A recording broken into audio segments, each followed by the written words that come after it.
इतनी भव्य और विशाल आरती होने के बावजूद भी वहाँ घाट पे कुछ साधु संत ऐसे थे जिनका काम सिर्फ चिल्लाना था ताकि कोई भी भक्तजन उनकी सीढ़ियों पे बैठ ना सके।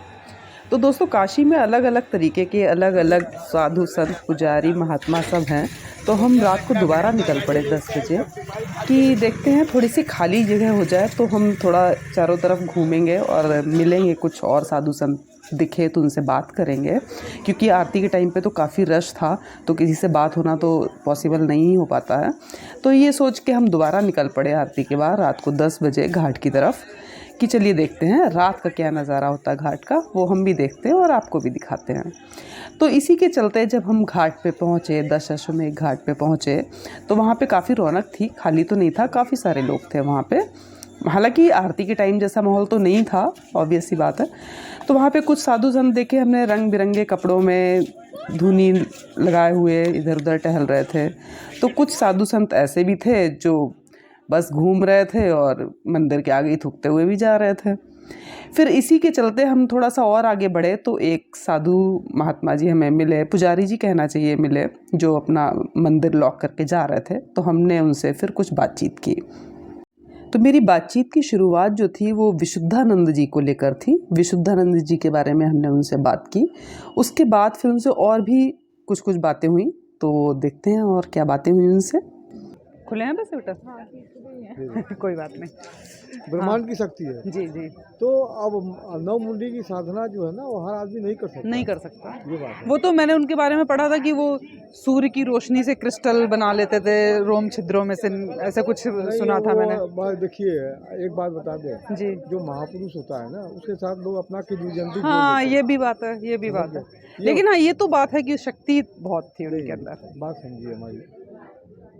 अब जैसे गुरु गोरखनाथ जी हैं जी, इनको शिव गुरु कहा जाता जी, है ना? हाँ। है उनकी गुरु गोरखनाथ जी की गुफा में भी मैं होके आई थी, ऋषिकेश के ऊपर।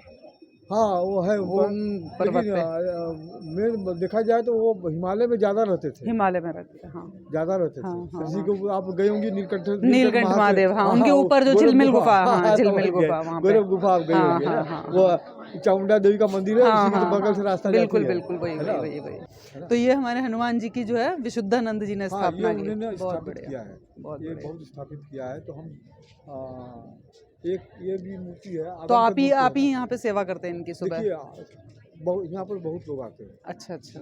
लेकिन मैं डेली आता हूँ। अच्छा, डेली आता हूँ और उनकी सेवा में रहता हूँ। ये है एक वो इधर अंदर भी है कुछ? अंदर भी है वो पुराना। अच्छा, तो बंद हो गया होगा ना? नहीं, बंद सुबह में आएगा, सुबह आऊंगे, 8 बजे आएगा, 9 बजे सुबह आऊंगे, हाँ 11 बजे तक खुला रहता है, 11:30 बजे ठीक है, सुबह आके आराम। हाँ आराम से आएगा, है ना? और फिर कल सोमवार का दिन है। हाँ कल सोमवार का दिन है तो वैसे भी खुला ही रहेगा। ठीक है ना? कल सुबह देखूंगा। हाँ कल सुबह में आइएगा आराम से। और दर्शन जो है ना बाबा का अब आराम से करना, 1 बजे 2 बजे के बाद जाना, क्योंकि शिवलिंग है ना, उसका दर्शन खाने पीने से मतलब नहीं रखता। हाँ यहाँ की बात कर रहे हो आप? हाँ काशी विश्वनाथ जी आपको कल कर चुके दर्शन वैसे तो हम, लेकिन अभी तो दोबारा जाएंगे, तिवारा जाएंगे, अभी तो 2-3 दिन रुके हैं ना। 2 बजे के बाद जाना। तो 2 बजे बंद नहीं होता मंदिर? नहीं, अच्छा, बंद नहीं। कितने बजे खुलता है सुबह? सुबह तो 4 बजे खुलता है ना, तो उसमें मंगला आरती होती है, तो उसमें हम लोग को टिकट वाले को अलाउ करता है। जो बगैर टिकट वाला है उसको लाइन लगा देता है। अच्छा अच्छा। तो आपको अगर 350 रुपया देना होगा तो टिकट खरीद देना। नहीं हम तो दर्शन कराए, क्या कोई बात नहीं। हाँ। तो और दोपहर में फिर बंद कब होता है? नहीं दोपहर में नहीं बंद होता है, बंद ही नहीं होता। खाली जब भोग लगता है ना उस समय आधा घंटा मंदिर को वो अच्छा रोक देते होंगे। हाँ रोक देते हैं। कितने बजे से कितने बजे तक?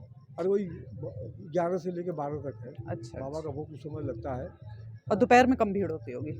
नहीं कल तो भीड़ रहबे करेगा। अच्छा, कल तो मंडे है, मार्केटिंग है। हाँ कल तो मंडे है, मार्केटिंग है। अच्छा यहाँ तो भीड़ पूछो मत, वो कम से कम 50,000 का भीड़ हो जाएगा। अच्छा, मोदी मार्केटिंग चल रहा है। अच्छा ये भी बात होती है। हाँ जब से मोदी आया है ना, हाँ। इतना रिकॉर्ड तो भीड़ हो गया करीब 13-14 तारीख से। ऐसा क्यों? Modi marketing that is Modi marketing. Modi ji आए तो कुछ खास होगा। हाँ सब आदमी जो देखने के लिए, क्योंकि उसने मार्केटिंग कर दिया ना। लेकिन वैसे तो गलत तो नहीं किया, वैसे जगह तो है ही, काशी तो काशी है ही। एक बात बताऊँ जी, गलत सही तो हम कर नहीं सकते ना। बिल्कुल बिल्कुल। क्यों कि हम है थोड़ा आध्यात्मिक व्यक्ति, जी जी। लेकिन व्यक्ति ने जो काम किया है वो सिर्फ गुजरातियों के लिए किया है। अच्छा, आप बताओ आपका आमदनी कितना बढ़ा?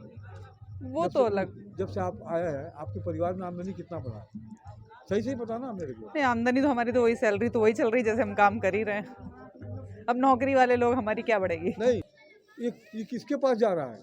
ये जो सामान का दाम बढ़ा ये किसके पास जा रहा है? कुछ रेवेन्यू उसके पास जा रहा है, कुछ जा रहा है अंबानी के पास। जब ये मोदी आया था 13 में तो अंबानी की आमदनी की अंबानी की जो वैल्यू थी वो 3 लाख करोड़ की थी। इस समय 17 लाख। अमूमन नहीं खोलता, मैं उम्र पैसे के लिए मुंह नहीं खोलता, लेकिन अभी समस्या है कि अब क्या किया जाए। क्या करें? सही बात है, घर का खर्च भी चलाना। नहीं, घर तो मेरे पास है नहीं। मतलब खाना खाना, जीवन तो व्यतीत करना ही है ना, मतलब और क्या। बाबा की सेवा में कुछ न कुछ धूपबत्ती अगरबत्ती और मीठा फूल, माला फूल और कुछ तो करना ही पड़ता हाँ, है। कुछ करना पड़ता है। बिल्कुल सही बात है। पहले तो हम नहीं, अब जीवन है, कुछ तो चाहिए ही है। हाँ बिल्कुल ही तो हम हर व्यक्ति के साथ है। बिल्कुल हर व्यक्ति के साथ, हर व्यक्ति के साथ है, क्योंकि आप भी जीवधारी है, हम भी जीवधारी है, है ना। सवाल ये है यहाँ। चलिए फिर कल आएंगे, मैं सुबह इसके दर्शन करने। हाँ, आराम से जरा आप करवा दीजिएगा अच्छे से अंदर के दर्शन। नहीं, कोई दिक्कत नहीं है। ठीक है, आप पूरा रहेगा। मैं सुबह आऊंगी 9 से 10 बजे के आसपास। हाँ, तब करेंगे आके दर्शन अच्छे से।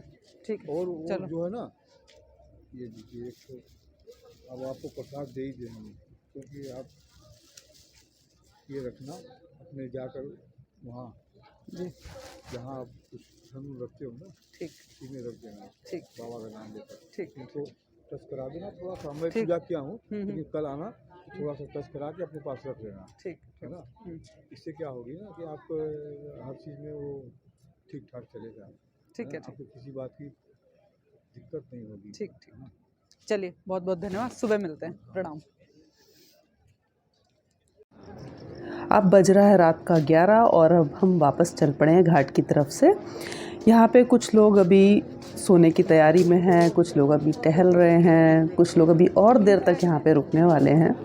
तो हर बंदे का अपना अलग अलग हिसाब है, हर व्यक्ति अपने हिसाब से। देखें, ये साधु महात्मा जी हैं जो भी थोड़ी देर पहले टहल रहे थे, अभी अपने यहाँ पे बैठे हैं, शायद ध्यान साधना कर रहे हैं। और इस तरीके से सब अपने अपने कामों में व्यस्त हैं। कोई सोने की तैयारी में लगा हुआ है, कोई बात कर रहा है, कोई कुछ। और अब हम चल पड़े वापस।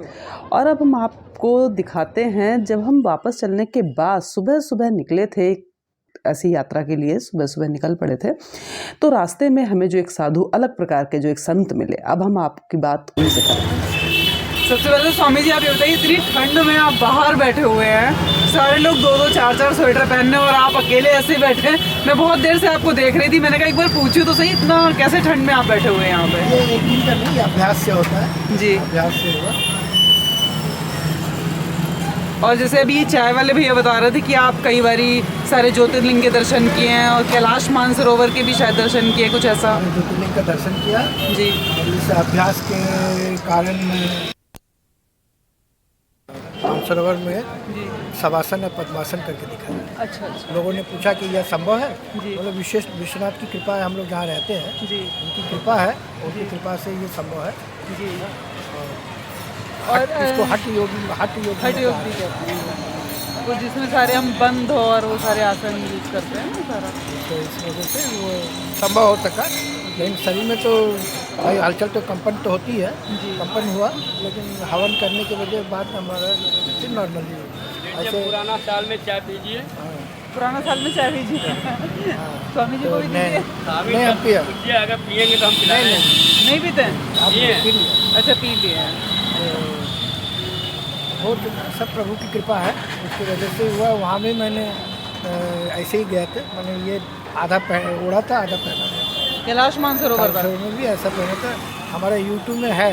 अच्छा, 10 किस नाम से? आश्चर्य में, रुद्राक्ष बाबा के नाम से ऐसे। अच्छा, रुद्राक्ष। तो 10, उसमें कोई नाम नहीं दिया जी। 10 आश्चर्य में से एक आश्चर्य ये उन्होंने ओह वाह, ऐसा किया है। तो केवल तो रुद्राक्ष बाबा है या कुछ और नाम से नहीं, भी है? ऐसे तो मेरा नाम रंजीत है। क्या है? रंजीत है। रंजीत। हाँ, तो वो नाम तब फॉरगेट मन अच्छा, आउट हो गया है। हाँ हाँ हाँ। अब रुद्राक्ष बाबा से ही लोग जानते हैं। अच्छा, अब वहाँ पे किसी नाम से नहीं, यात्रा कर रहा था तो उन्होंने ऐसा डाला कि इस तरह के भी संभव है। बिल्कुल संभव है। देखिए योग साधना ऐसी चीज़ है जिससे कुछ भी संभव है, बराबर। कुछ भी आप कर सकते हैं योग साधना। हिंदू धर्म ही है एक ऐसा है जिसका अब एक्सप्लेन किया जा सकता है। बिल्कुल हाँ, और किसी एक्सप्लेन किया जा सकता है और किसी को एक्सप्लेन नहीं भी किया जा सकता है। साइंस और धर्म दोनों को एकदम पैरेलल है, लेकिन उनको डेफिनेशन उसको दिलाने के लिए उस हिसाब से करके दिखाना पड़ता है। वो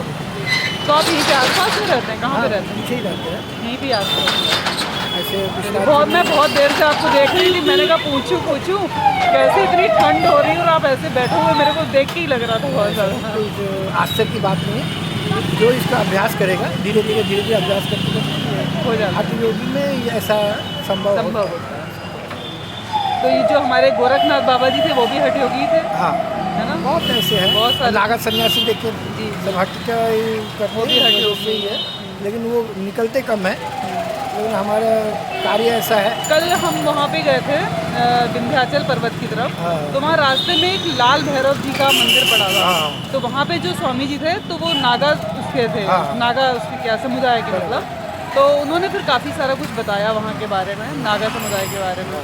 तो नागा ऐसे नहीं दिखते, विशेष प्रोग्राम होता है, जैसे शिवरात्रि हुआ या कुंभ हुआ, ये सब में इन लोग को दिखने को मिलता है, नहीं तो ऐसे वो साधारण नहीं निकलता। चलिए स्वामी जी, बहुत अच्छा लगा आपसे बात करके, बहुत जय विश्वनाथ, जय। तो दोस्तों, इस प्रकार काशी में बहुत अलग अलग तरीके के साधु, महात्मा, पुजारी, संतों से मिलने और बात करने के बाद ये समझ में आया कि कुछ लोग जो काशी में काम हो रहा है उसको लेके बहुत सपोर्ट में हैं और कुछ लोग बहुत निगेटिव है, जो इसको मोदी मार्केटिंग भी बताते हैं। लेकिन सच तो ये है कि काशी काशी है और काशी का लेना देना किसी भी मार्केटिंग जैसे शब्दों से नहीं होना चाहिए। और इन राजनीतिक बातों से दूर मैं तो सिर्फ यही बोलूँगी, बम बम बोले, ओम नमः शिवाय।